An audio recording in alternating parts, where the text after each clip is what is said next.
Hello students, good morning to you all. तो आज हम लोग जा रहे हैं एक बिल्कुल नया टॉपिक स्टार्ट करना। अपने जो सीरीज है PYQ का जो सीरीज चल रहा है उसको हम लोग आगे बढ़ाते हुए आगे बढ़ रहे हैं। वो क्या है? Chapter number 4 electromagnetic induction. तो इस सीरीज में हम लोग ये देखेंगे कि जितने भी इंपॉर्टेंट क्वेश्चंस आए हुए हैं, जितने भी इंपॉर्टेंट है लास्ट ईयर के, जितने भी क्वेश्चंस 3 इयर्स के, जितने भी इंपॉर्टेंट क्वेश्चंस, सारे क्वेश्चंस लास्ट 3 ईयर के जो भी क्वेश्चंस आए हुए हैं नीट एग्जामिनेशन में, उन सारे क्वेश्चंस का हम लोग एनालिसिस करने जा रहे हैं। ठीक है, तो ये देखते हैं। ये आया था अपना नीट 18 में आया था। क्या आया था? नीट 18 में आया था। क्या आया था? नीट 18 में आया था। और ये कंसेप्चुअल क्वेश्चन था। This one is the conceptual question. ठीक है, आइए देखते हैं इस क्वेश्चन में क्या पूछा था फिर। ठीक है, देखो, a metallic rod of mass per unit length. कोई रॉड था मेटालिक रॉड, उसका मास पर यूनिट लेंथ उन्होंने डिफाइन कर दिया था। कितना? 0.5 kg पर मीटर। ठीक है, मतलब 1 मीटर में उसका मास 0.5 kg था। ठीक है, is lying horizontally on smooth incline plane. वो हॉरिजॉन्टल स्मूथ इंक्लाइन पर हॉरिजॉन्टली वो लाई कर रहा था। ठीक है, इंक्लाइन प्लेन पे वो रखा हुआ था। ठीक, जो इंक्लाइन प्लेन, देखो जैसे ये कंसिडर करूँ तो ये है, ये 30 डिग्री का था और उस इंक्लाइन हॉरिजॉन्टल से कितना एंगल बना रहा था? 30 डिग्री। और इस 30 डिग्री पे वो इंक्लाइन प्लेन पे वो जो रॉड रखा हुआ था। ठीक है, the rod is not allowed to slide down. Rod नीचे स्लाइड नहीं हो रहा था। रॉड नीचे स्लाइड नहीं हो रहा था by flowing a current through it. मतलब इसमें करंट जा रहा था, उसके कारण वो रॉड नीचे नहीं आ रहा था। ठीक, देन मैग्नेटिक फील्ड इंडक्शन, और मैग्नेटिक फील्ड भी दिया हुआ था। कितना था? 0.5 टेस्ला। 0.5 टेस्ला। ठीक है, acting on it in vertical direction. इस पे मैग्नेटिक फील्ड 0.25 था, वो वर्टिकल डायरेक्शन में एक्ट कर रहा था। ठीक है, the current flowing in the rod to keep it stationary. मतलब तो वो बताना है कि उस रॉड में कितना करंट जा रहा होगा ताकि ये रॉड क्या रहे, ताकि ये रॉड क्या रहे? रेस्ट में रहे। ये मान लो ये रॉड मैंने कंसीडर कर दिया, ये दिस इज अ रॉड। तो यदि मैं इसका मास यदि देखूँ तो ये नीचे फोर्स लगेगा, नीचे इंक्लाइन के लोग कितना फोर्स लगेगा? mg sin थीटा लगेगा। mg sin थीटा लगता है यदि उसके इंक्लाइन के लोग कंपोनेंट देखेंगे तो। और इसको रोक कर रखेगा कौन सी फोर्स? इसको रोक कर रखेगी मैग्नेटिक फोर्स। कौन सी फोर्स इसको रोक कर रखेगी? उस रॉड में करंट आएगा, फील्ड में रखा हुआ है तो करंट आएगा, उस करंट के कारण ऊपर एक फोर्स लग जाएगा, मैग्नेटिक फोर्स। और वो दोनों आपस में जब बैलेंस करेंगे तभी तो जाके रुकेगा। कोई एक्स्ट्रा फोर्स है नहीं तो ये रुकेगा कैसे? एक एक्स्ट्रा मैग्नेटिक फील्ड में रखा हुआ है, वही उस पर क्या होगा? उसके कारण एक फोर्स लग जाएगा ऊपर, और उस फोर्स के कारण दोनों क्या रहेंगे? स्टेशनरी में रहेंगे। तो देखो, ऑन बैलेंसिंग बोथ, अगर मैं दोनों को बैलेंस करता हूँ तो क्या होगा? तो देखो, ये एम डैश को मैंने डिफाइन कर दिया, मास पर यूनिट लेंथ। वो कितना दिया हुआ था? एम डैश के टर्म में मैंने बात कर दिया, पर यूनिट लेंथ पे कितना फोर्स लग रहा है। ठीक है, तो 0.5 kg। ठीक है, तो नीचे की ओर जो फोर्स लगेगा m' sin थीटा। ठीक है, उसको रोकने के लिए ऊपर मैग्नेटिक फोर्स लगेगा। वो कितना लगेगा? I/B cos 30, I/B cos 30। फिर मैंने यहाँ से क्या किया? I की वैल्यू बताना था कि what is the value of I। Current की वो वैल्यू बताए ताकि ये रॉड कहाँ पे रहे? रेस्ट में रहे। तो फिर यहाँ से मैंने क्या किया? करंट के एक्सप्रेशन को एक तरफ से सेपरेट किया, और फिर यहाँ से यदि मैं देखा तो m'(G/B। ठीक है, और sin 30, थीटा 30 डिग्री ही है तो sin 30/cos 30। इसको सोल्व करेंगे तो क्या आ जाएगा? tan 30। और फिर मैंने इसमें पूरे एक्सप्रेशन में वैल्यू रखा तो m' की जगह पर कितना रखा? 0.5। जी की जगह कितना होता है? 9.8। और क्या मैग्नेटिक फील्ड कितना दिया हुआ था? 0.25 Tesla. Magnetic field what is the amount? ये 0.25। और फिर मैंने tan 30 की वैल्यू रख दिया। और जैसे ही मैं इस पूरे ओवरऑल एक्सप्रेशन को सोल्व किया तो क्या आया? 11.32 एम्पियर। तो यहाँ पर ऑप्शन मेरा कौन सा निकल कर सही आ रहा है? D option. तो देखो, ये क्वेश्चन, इसको हम लोग बोल सकते हैं कि हाँ, this is one of the conceptual question. ये जितने भी सारे कंसेप्चुअल क्वेश्चन होते हैं ये उनमें से एक है, क्योंकि इसमें ये एनालाइज करना है कि ये नीचे आएगा mg sin थीटा से, और उसको ऊपर रखकर ऊपर उसको रोकने की कोशिश कौन करेगा? मैग्नेटिक फोर्स, जो उस कंडक्टर में करंट के कारण आया होगा। तो रुका हुआ कब रहेगा? जब ऊपर वाली फोर्स और नीचे वाली फोर्स, दोनों फोर्स बराबर रहेंगे, तो वही इक्विलिब्रियम कंडीशन है। तो फिर मैंने यहाँ से क्या कर दिया? दोनों फोर्सेस को, नीचे वाली फोर्स और ऊपर वाली फोर्सेस को बैलेंस कर दिया। तो m' sin थीटा और ऊपर वाली फोर्स I/B cos थीटा। फिर यहाँ से मैंने करंट की वैल्यू निकाला और ये आ गया, और ऑप्शन अपना डी मैच कर गया। ठीक है, तो फटाफट से इसको नोट्स कीजिए, नोट करो, और फिर प्रॉपर तरीके से नोट्स बनाओ और प्रॉपर रिवीजन करना है। ठीक है, तब तक हम लोग देखते हैं अपना नेक्स्ट क्वेश्चन। तो ये है अपना इस चैप्टर का नेक्स्ट क्वेश्चन। देखते हैं इस क्वेश्चन में क्या पूछा गया है। A wheel with 20 metallic spokes. कोई व्हील है जिसमें स्पोक्स बने हुए हैं 20 हैं, वो 20 है, ठीक है। ईच 1 मीटर लॉन्ग, और प्रत्येक की लंबाई कितना है 1 मीटर, ठीक है। Is rotated with speed 1 RPM, 120 RPM, उसका रोटेशन का स्पीड कितना है 120 RPM in a plane perpendicular to the magnetic field 0.5 gauss. मतलब वो एक मैग्नेटिक फील्ड में रोटेट कर रहा है जो क्या है उसके स्पीड्स के मतलब परपेंडिकुलर डायरेक्शन में है, ठीक है।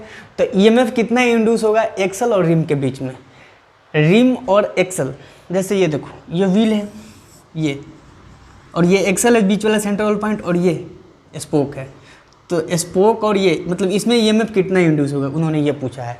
तो हम लोग इसका एक्सप्रेशन जानते हैं, E = ½ B omega R²। EMF induce का हम लोग एक्सप्रेशन ये जानते हैं, ½ B ओमेगा R², ठीक है।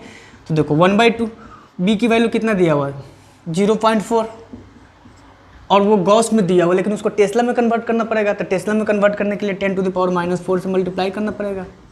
और R कितना दिया हुआ है, रेडियस 1 मीटर दिया हुआ है, इसका मतलब रेडियस 1 से मल्टीप्लाई करना पड़ेगा। लेकिन एक ओमेगा भी छूटा हुआ है, तो ओमेगा कितना हो जाएगा, देखो इतना RPM है, 120 RPM है, ठीक है। और इसको यदि हम लोग रेडियन पर सेकेंड में कन्वर्ट करें तो 2π/60 से मल्टीप्लाई करना पड़ेगा, ठीक है। तब जाके ये टोटल मेरा EMF इंड्यूस आ जाएगा, ठीक है। तो इसको फाइनली यदि हम लोग कैलकुलेट करेंगे तो EMF इंड्यूस कितना आ जाएगा 4 × 2.51 × 10⁻⁻⁴ वोल्ट। ये इसको कैलकुलेट करोगे तो ये आएगा तुम्हारा 2.51 × 10⁻⁻⁴ वोल्ट, ठीक है। तो ये मेरा ऑप्शन सही है। एक बार कैलकुलेट करके चेक भी कर लेना आ रहा है कि नहीं है, यही आएगा, ठीक है। 2.51 × 10⁻⁻⁴। तो इससे हम लोग देख सकते हैं बेसिकली आपको यदि फॉर्मूलेज याद है तो क्वेश्चन को आप डेफिनेटली कर ले जाओगे, ठीक है। तो देखते हैं इसी सीरीज में अपना नेक्स्ट क्वेश्चन जो इस चैप्टर से पूछ। तो आइए देखते हैं अपना इस चैप्टर का ये next question, question number 3। Electromagnetic induction का मैग्नेटिक थ्योरी का ही है ये क्वेश्चन, ठीक है। तो आइए देखते हैं इस चैप्टर, मतलब ये जो क्वेश्चन आया था ये लास्ट रिसेंट ईयर का ही क्वेश्चन था, मतलब 2019 का है। कब का है ये, नीट 19, इसको हम लोग क्या बोलेंगे नीट 19, ठीक है। तो ठीक है, इसको देखते हैं। इस क्वेश्चन में उन्होंने क्या बोला है कि the cylindrical conductor of radius R, मेरे पास कोई एक सिलेंड्रिकल कंडक्टर है ये, this is your cylindrical conductor of radius R, इसका रेडियस कितना है R है, ठीक है। जिसमें करंट जा रहा है, कितना जा रहा है, कोई पर्टिकुलर करंट हो रहा होगा, जा रहा होगा, I मान ले रहे हैं, ठीक है। और मैग्नेटिक फील्ड भी दिया हुआ है at distance d from the centre of the conductor, मतलब ये कंडक्टर से मैग्नेटिक फील्ड का वेरिएंसी पूछा है, ठीक है। और ये ठीक है, मतलब उस कंडक्टर के जो सेंटर से मैग्नेटिक फील्ड का वेरिएशन बताना है। तो देखो इसमें क्या होगा, मैग्नेटिक फील्ड जो होता है सेंटर पे मैग्नेटिक फील्ड क्या होता है, सेंटर पे मैग्नेटिक फील्ड क्या होता है 0 होता है। सेंटर पे मैग्नेटिक फील्ड क्या होता है 0 होता है, लिखना। बी एट सेंटर पे क्या होगा 0 पे होगा, सेंटर पे 0 होता है। और बी सरफेस पे क्या होता है, सरफेस पे यदि मैं मैग्नेटिक फील्ड की बात करूँ तो वो क्या होता है मैक्सिमम होता है। और उसके बाद जब जैसे ही उससे बाहर जाता है तो 1/d² से वेरी करने लगता है। कैसे वेरी करने लगता है, मैग्नेटिक फील्ड 1/d² से वेरी करने लगता है। तो देख लो, इससे हम लोग देख सकते हैं यदि इसका कौन से मतलब किस तरह से आएगा। मतलब हम लोगों को ये पता है कि कोई भी करंट कैरिंग वायर होता है तो वो मैग्नेटिक फील्ड प्रोड्यूस करता है। अब देखो एक हो सकता है इसके सरफेस के अंदर कितना मैग्नेटिक फील्ड होगा, ठीक है, जब d लेस देन रेडियस, एक d = R और एक d ग्रेटर देन R, मतलब एक पॉइंट एक बार अंदर हो जाए, फिर एक बार एक पॉइंट का हो जाए सरफेस पे हो जाए, और एक बार आखिरी में पॉइंट क्या हो जाए सरफेस से बाहर चला जाए। तो देखो जब सेंटर पे होता है तो मैग्नेटिक फील्ड 0 हो जाता है क्योंकि d ही 0 हो गया, ठीक है। और यदि सरफेस पे जब पहुंचता है तो वहाँ पर उसका मैग्नेटिक फील्ड मैक्सिमम होता है और उसके बाद वो डिक्रीज होने लगता है। तो देखो कौन सा ऑप्शन, और लिनियरली इंक्रीज होता है, कौन सा लिनियरली इंक्रीज, तो ये तो गया, ठीक है। और ये देखो यहाँ से यहाँ तक बढ़ता है तो यहाँ से यहाँ कांस्टेंट बोला है तो मतलब सी भी गलत, ठीक है। अब देखो यहाँ से यहाँ तक ये भी सही है और यहाँ से यहाँ तक ये भी सही है, बट यहाँ तक हम लोग सेंटर पे पहुँच गए हैं, कहाँ तक पहुँच गए हैं उसके नहीं, इसके सरफेस पे पहुँच गए हैं। और सरफेस से दूर जाने पर वो घटने लगता है रेडियली, मतलब स्क्वायर से घटने लगता है, डिस्टेंस बढ़ने लगेगा तो घटने लगेगा। तो बताओ कौन सा ऑप्शन सही होगा, ये तो कांस्टेंट है तो कांस्टेंट वाला तो हो नहीं सकता है। यहाँ से मेरा ऑप्शन कौन सा सही हो जाएगा, ऑप्शन बी सही होगा। तो आप लोग खुद देख सकते हो, थोड़ा सा एनालिसिस आप यदि सिलेंडर को यदि इन टर्म्स ऑफ करंट और in terms of magnetic field यदि बात कर लेते तो पूरा का पूरा आंसर आ जा रहा है। तो मुझे यहाँ से कौन सा ऑप्शन सही मिला, बी। तो बिल्कुल ये हर एक छोटे छोटे बात पे सवाल पूछे जाते हैं। ऐसा नहीं कि बहुत हार्ड पढ़ना है, ये एग्ज़ाम है वो एग्ज़ाम है, ऐसा कुछ नहीं है। बिल्कुल सिंपल, आप लोगों को सिंपल कंसेप्ट वाइज हर एक छोटे चीज़ को, हर एक छोटे फॉर्मूले को याद रखना है यदि नीट में आपको बेटर करना है तो।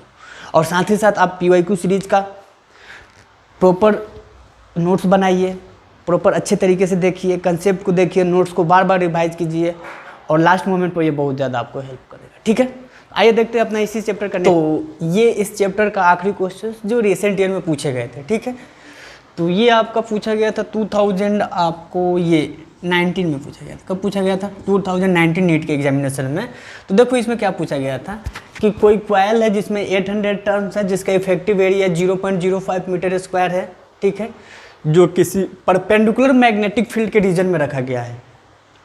ध्यान रखना, परपेंडिकुलर मैग्नेटिक फील्ड के रीजन में रखा गया है। ठीक है, when the plane of the coil is rotated by 90 degree, जब उस कॉइल का जो प्लेन है उसको हम लोग क्या करते हैं, 90 डिग्री से घुमा देते हैं, रोटेट कर देते हैं